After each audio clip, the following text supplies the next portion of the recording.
Jag köpte en råtta till henne. Ja. Oj. Inte ner den. Du gick fram den. Bra. Den var populär. Wow. Nämen. Hej. Den där tyckte du om. Jag har hittat en leksak du gillar nu äntligen. Råttor, inget slå råttor.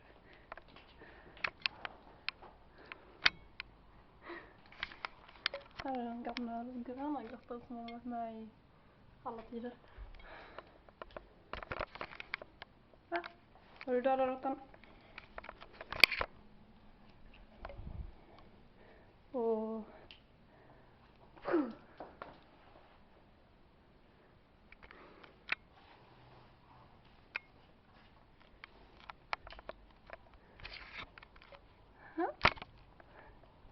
Det är lite varmt nu kanske.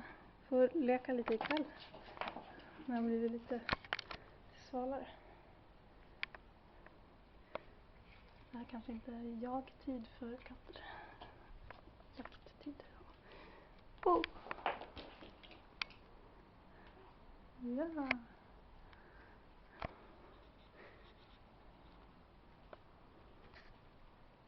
Vad har du fångat den? Där var den, ja.